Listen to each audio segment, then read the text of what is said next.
Une fois n'est pas coutume, nous allons refermer ce journal avec la folle envie de comprendre ce qui génère le rire. Rire aux éclats, à gorge déployée ou encore à ventre déboutonné. La langue française est riche en expressions sur ce comportement, réflexe et bien souvent provoqué. On en parle avec notre invité, maître en la question, Jos Houben.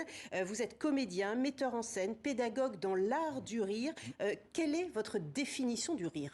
Ah là là, ça c'est la question mortelle. Je dirais que la définition de rire est qu'elle ne se laisse pas définir. Donc d'où Le Chien de Bergson. Le Bergson qui a écrit le fameux essai sur le rire qui s'appelle Le Rire. On s'imagine, avec mon ami Christophe Schaeffer et le co-auteur, on s'imagine Bergson qui se balade avec son chien.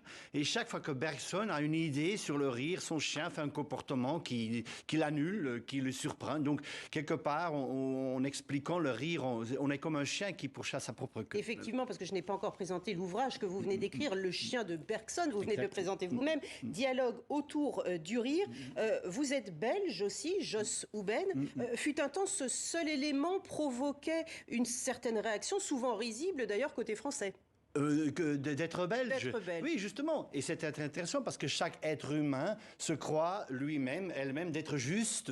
Donc, tous ceux qui ne sont pas justes ou qui ont un comportement un peu à côté ou qui ont un accent deviennent drôles. Si ce soit les Irlandais pour les Anglais ou les Hollandais pour les Flamands et les Flamands pour les Hollandais d'ailleurs. Hein. C'est ce qu'on appelle le rire jaune aussi. C'est suivant ça. l'endroit, suivant le côté d'où on se Exactement. Et justement, dans mon spectacle L'Art du Rire et dans ce livre aussi, on aborde ça. Quelles sont les permanence, quoi? Qu'est-ce qui est, dans quel paradigme, dans quel schéma d'attente ont quelque chose d'équilibre ou déborde ou se met en contresens et que ça provoque cette réaction en nous qui est presque incontrôlable. On rit, on ne réfléchit pas avant de rire. Et ça fait du bien. Ouais. Dans votre dernier ouvrage, justement, Le Chien de Bergson, vous avez couché noir sur blanc ce que vous venez de citer, votre spectacle sous forme de dialogue, donc avec votre ami et compère, confrère, philosophe Christophe Schaeffer. Votre spectacle, donc, c'est L'Art du Rire également, un seul en scène qui a été présenté de par le monde. On en voit un extrait tout de suite. Tout de suite, merci. J'aimerais. Ce qui nous intéresse le plus, c'est l'humain, pas l'animal, pas l'exploit de jouer l'animal. Donc, je pourrais avoir le poisson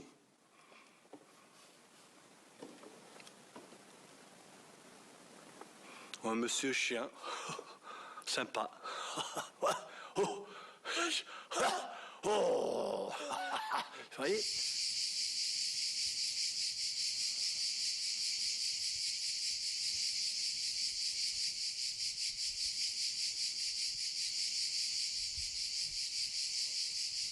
Jos Houben, dans votre livre, vous dites que le comique a toujours été pour vous une question graphique. Comment un simple geste, parce qu'on voit là qu'il n'y a pas de parole, comment un simple geste suffit-il à faire déraper l'esprit de celui qui vous regarde? Mais justement, dès la naissance, le monde, quand on est bébé, le monde, il prend sens d'abord dans la forme, les apparences des choses, à proximité, loin de nous, en mouvement.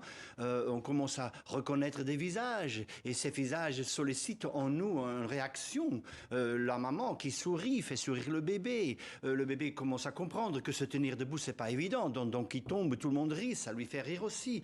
Donc il y a quelque chose tout d'abord qui est ici du corps, du conscience que nous avons de notre corps et de sa présence dans un monde qui nous entoure et qui est tout d'abord un monde de forme.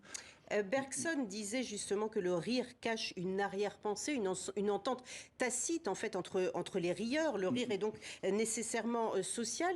Vous abordez longuement l'aspect philosophique du rire. Pourquoi autant de philosophes se sont-ils intéressés à ce phénomène? Parce qu'il est peut-être le plus difficile à définir et ça leur agace. Je sais pas, on se moque légèrement un peu de tous ces messieurs avec leurs idées, mais qui ne font pas rire. D'ailleurs, quand un lecteur, une lectrice m'a dit, tiens, chaque fois que vous abordez dans le livre le rire, je ne ris pas.